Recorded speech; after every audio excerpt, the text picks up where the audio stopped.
All right, Bill, how are you? Everybody I else, am doing. welcome. Welcome to the Investor Guys podcast. We were just chatting off camera about all the different changes that are coming our way, one way or the other, and without inserting any politics or personal opinions or anything else. One thing I do want to say, and we both predicted that after the election, this whole coronavirus thing and the mask stuff is going to go away. I want to change that prediction because I don't think that's going to happen anymore. I think regardless of who the president is going to be, if it's Joe Biden, he's already said he's going to lock down the country until the coronavirus is over. If it's Trump, I think We're all dead well, yeah, I think it's that the Trump is economically. the Democrats are still going to be pushing this whole shutdown. They're still going to be pushing the mask. They're still going to be doing everything. So the coronavirus is not going to go away anytime soon. And one of the things that Bill and I were talking about just before we started this episode is the current iteration of the coronavirus relief bill that is in Congress waiting for the Senate to approve. And we don't know that it's going to be approved or not, but let me go over this and tell you our line of thought. It calls for 1 year of no evictions and 1 year of no foreclosures from the date that it is signed. As real estate investors, that absolutely affects us, but it doesn't mean that it's a bad thing. It actually just gives us very strong indicators for where we need to be investing and how we need to be investing. So it's clarification moving into the future. But for those of us or those of you who have properties that are already in this situation, it's the writing on the wall. Again, we don't know that they're going to approve it or not approve it, but one thing that we know for sure, a coronavirus relief bill in some form or another is going to be coming down the pike. And that you can guarantee that there's going to be some sort of rent relief or foreclosure relief or something in that bill. And that, again, is going to affect us. And the different ways that that's going to affect us, obviously, if we have tenants that aren't paying rent, that's going to affect our bottom line. We might get a recourse from having to pay our mortgage if we can't pay the mortgage because they're going to have a foreclosure relief. That doesn't mean that we're going to be able to pay it later, because if our tenants aren't paying rent for a year, chances are at the end of the year, they're not going to give us one big giant check for all that rent that they missed so that we can go pay our mortgage. That gets kind of the strategies that Bill and I have been talking about in the last few weeks here. Section 8. Section 8 is a very strong strategy. I am still getting paid from my Section 8 tenants because the government, the United States government, is paying those rents. I'm not waiting for a renter to pay it. Yeah. I have other properties where I have tenants who are paying regular rent, but fortunately I have enough Section 8 tenants to hedge all of the debt that I'm owed so that I'm okay moving forward month to month to month. And it wasn't something that was necessarily planned. It's just that's the way my strategy ended up taking me. Looking at the way things are right now, that looks like it would be a good plan for somebody moving forward. Hello, and welcome to the Investor Guys podcast, the ultimate podcast for serious real estate investors in the know. Join your host, Bill Barnett and Kevin Mills, as they share their expert insights, strategies, and tips to help you succeed in the world of real estate investing. Get ready to level up your investment game with the Investor Guys podcast. And now, here are your hosts, Bill Barnett and Kevin Mills. To be able to hedge your debt with Section 8 tenants so that you can do the other things that you want to do. I want to let you have a say real quick here, Bill, and then I had a couple other thoughts for the next segment, but weigh in on your side. Well, a couple of things. One is on the bill that's coming through, whether it's this bill or a new iteration of it. When they go in and they do, I don't know if abatement's really the right word or not, but when they stop foreclosure and they stop eviction for a stated period of time, the thing that you can bet on, the great likelihood is investors will not be included. It will be for your personal residents. It won't be investors. There's an insidious thing going on. It's been going on ever since all this whole lockdown thing started, And all you have to do is open your eyes to see it, and that is small businesses being put out of business every single day.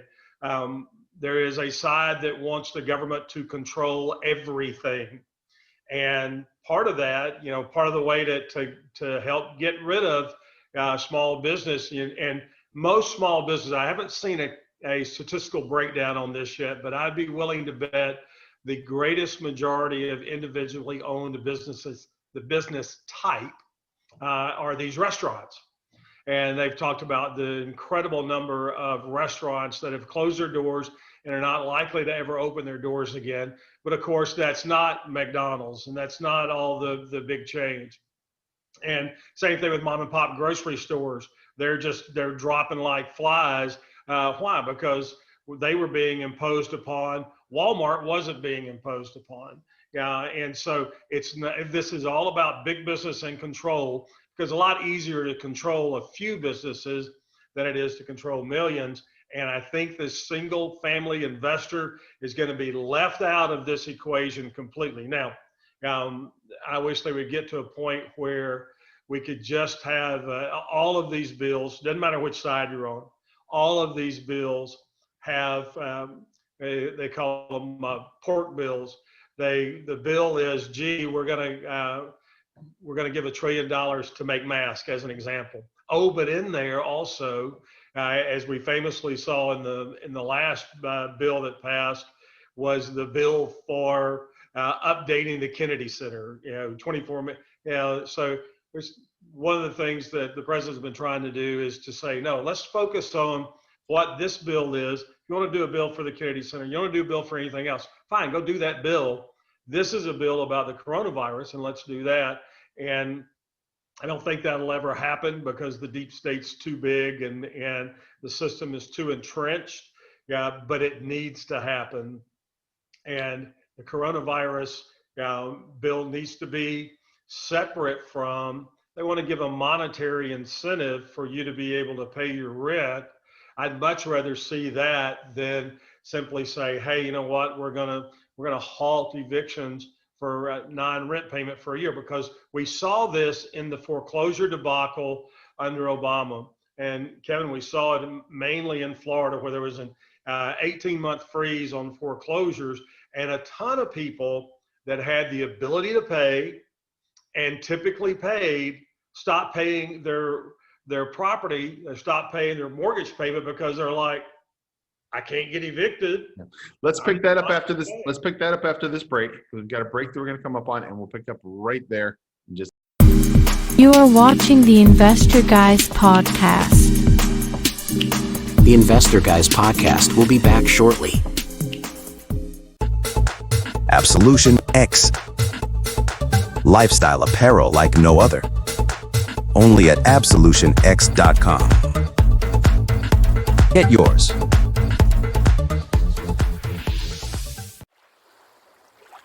Live the resort lifestyle every day with Cayman K.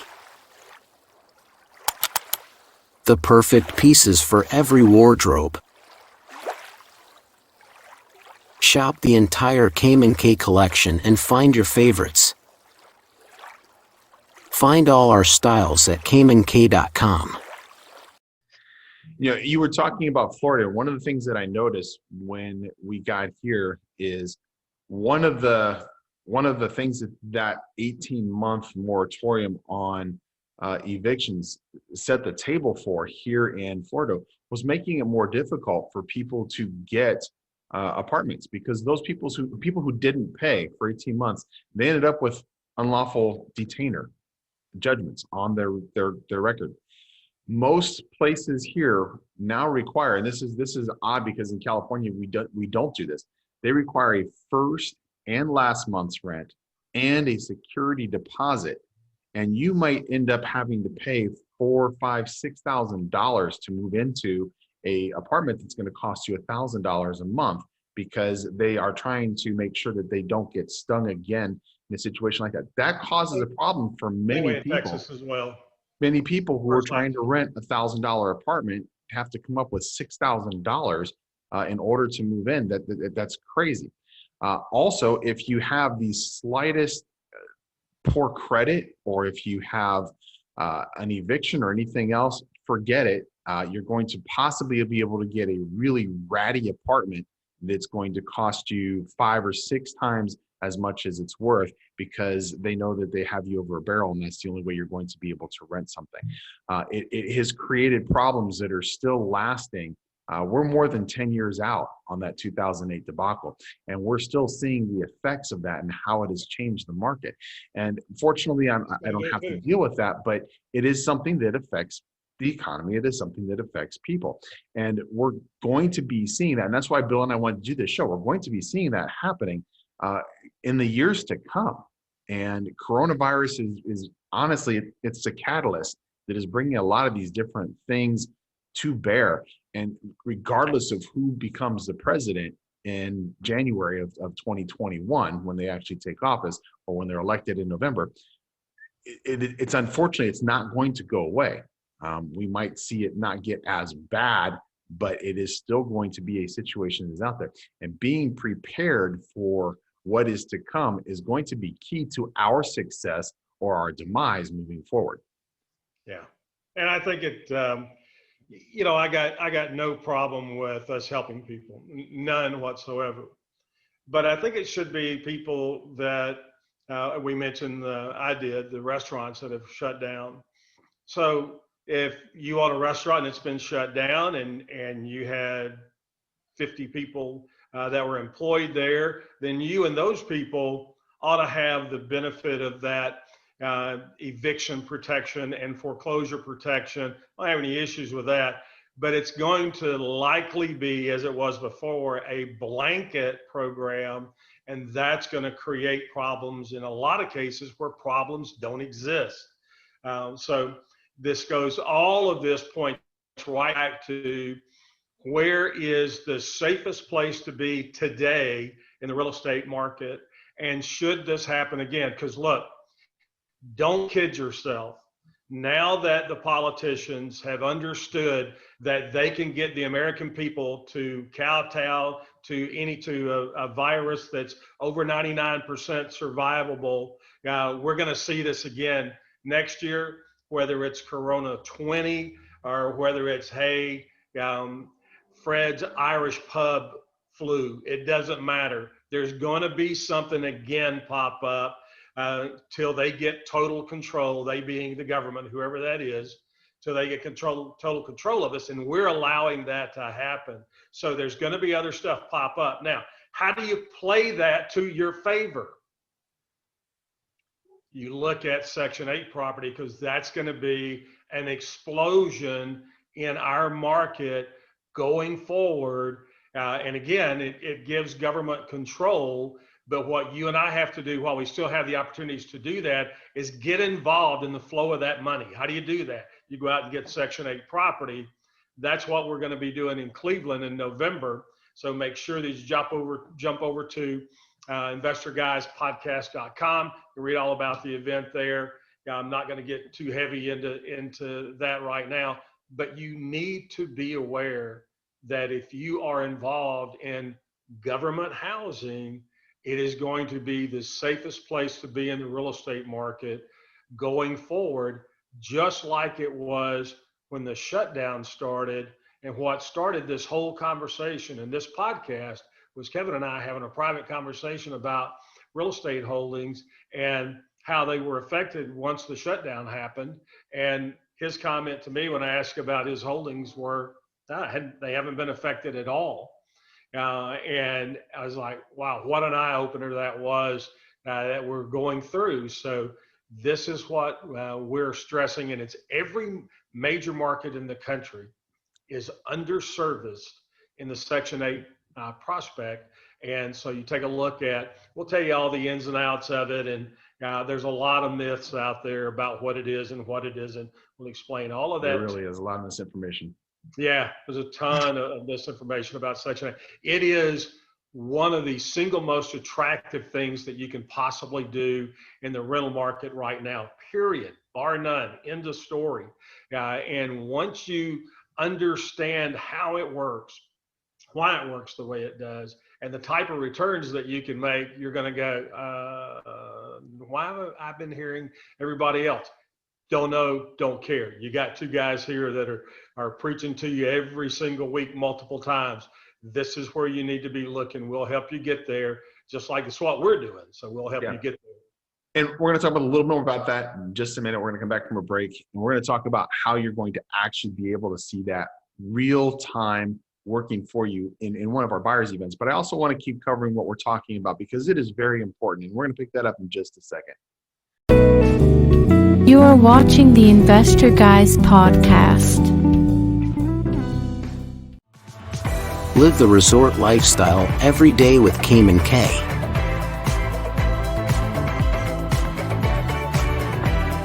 The perfect pieces for every wardrobe. Shop the entire Cayman K collection and find your favorites.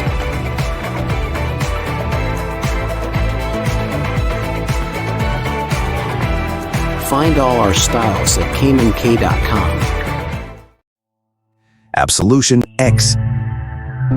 Lifestyle apparel like no other. Limited editions. Unique, exclusive designs. Seek your absolution. Get yours. Only at absolutionx.com. And we're back with the Investor Guys podcast. And we were going to talk about being able to see how Section 8 works real time in one of our upcoming buyers events, but we've got time for that still. I want to point something out to the American people and to the American investor. Our politicians do not have your best interest at heart. They could have passed a bill or could be pushing a bill, and who knows what's ultimately going to happen, okay? And maybe this is the time to pick up your phone and pick up your pen and pencil and write a letter to your congressperson and to your senators. They could be paying 2/3 of the rent, or they could be paying half of the rent for anybody who's not able to make the rent, rather than making you as the property owner be responsible for other constituents not paying their rent. What we're looking at is the first step in socialism. And again, I'm not trying to be political, but this is literally the first step in socialism, where they take private ownership away from the people. So what's going to happen is they are trying to push people out of business by not having them be able to pay for their properties. So like I said, you may have a year's moratorium on a foreclosure, and Bill doesn't think it's going to apply to investment properties, and I tend to agree. It's not going to apply to commercial properties. It's not going to apply to investment properties. Even if it did, though, at the end of that year, you know you're not going to get a giant check from all of your tenants for a year's worth of rent so that you can pay your mortgage for that last year that you missed as well. So you need to keep this in mind and address your politicians on this, because this is just one single characteristic of where we are going as a nation under our the tracks that we're on. Okay, this is not something that we want to have to deal with year after year after year after year. Like I said, for investors who know what they're doing, this isn't a bad thing. This basically is clear indicators pointing at the strategies that we need to be employing right here and right now. And there's other factors that come into play, and we'll cover those on future shows. But this gives us a clear indicator of what we need to be doing for our investment strategies.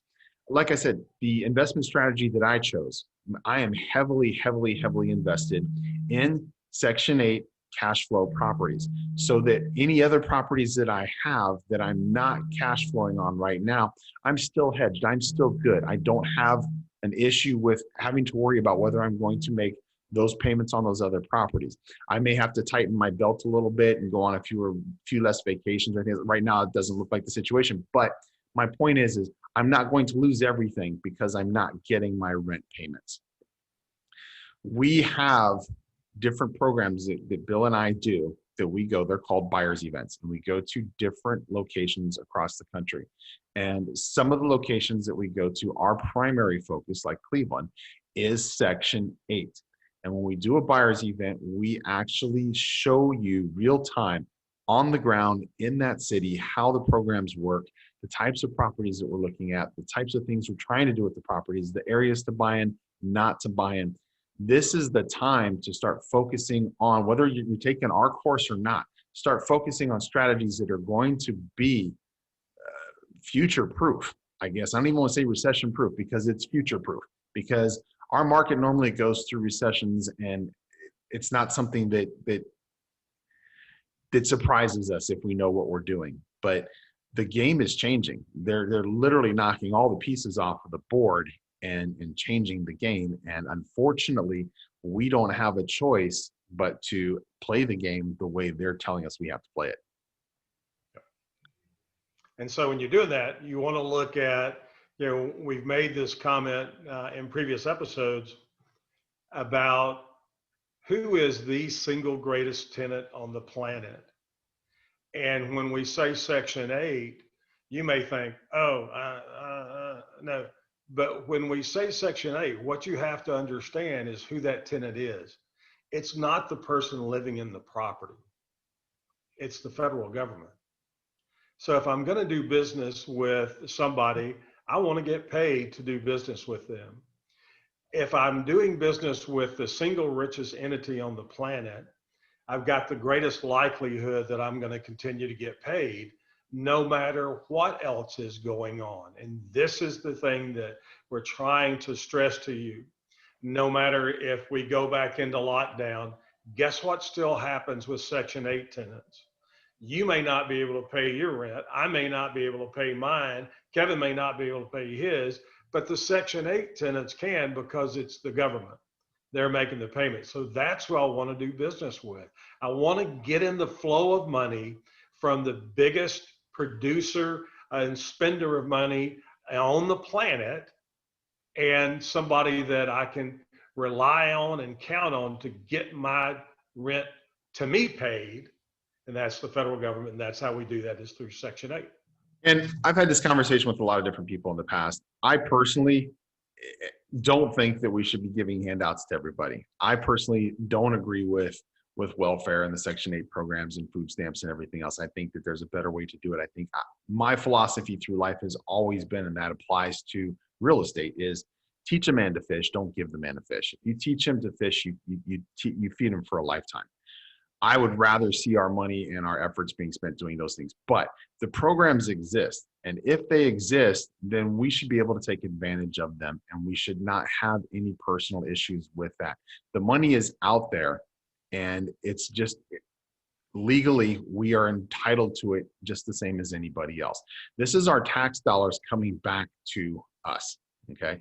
In a nutshell, this is money that we're paying out coming back to us. And this is money that other people are paying out, being able to help us profit, which is what we would do for any type of business. We are helping the economy in doing this. We are possibly making a dent in homelessness, because if the Section 8 housing wasn't available, we'd have a lot more a lot more homeless people. Find a way to wrap your brain around it and realize that you're not taking advantage of a situation that you don't agree with. Again, like I said, I don't agree with the social welfare programs and the way they are set up. But if they exist, then I am able to make $1 from it, then I absolutely am going to do that. And you know what? If you have a way to be able to help somebody else, and this is what a lot of people miss about most real estate investors that I know, very generous people. And I know Kevin's very generous. So when you have an opportunity in front of you to be able to help somebody else, you're always going to benefit, whether that's emotionally or whether that's financially. In our case, it's both, when you help somebody else out. And being involved in Section 8 is a way to help somebody else at the same time that you're helping yourself, because the government does an incredibly poor job, as you know. If you've been awake in the last 240 years or whatever we've been around, the government does a terrible job at being in business. What they do a good job at is protecting us from foreign invaders and those kind of things.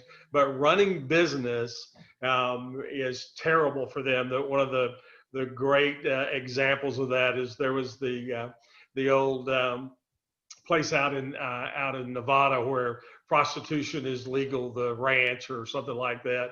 Bunny They Ranch. they got behind on their taxes. Oh, that and was government took that them wasn't over the Bunny Ranch. to That was Chicken someplace Ranch. else. But yeah. The Chicken Ranch.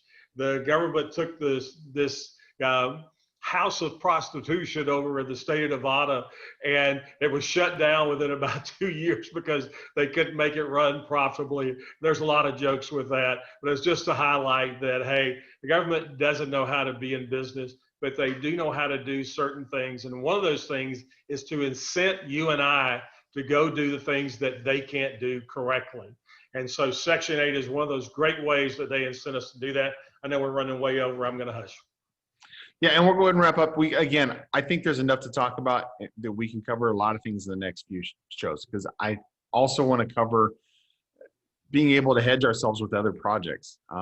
Also, what we're looking at right now with what is happening, we're seeing mass migrations from certain states and cities into other areas. And those are things that we need to consider also as real estate investors. We're going to cover those topics in the shows to come. So keep us on, stay tuned.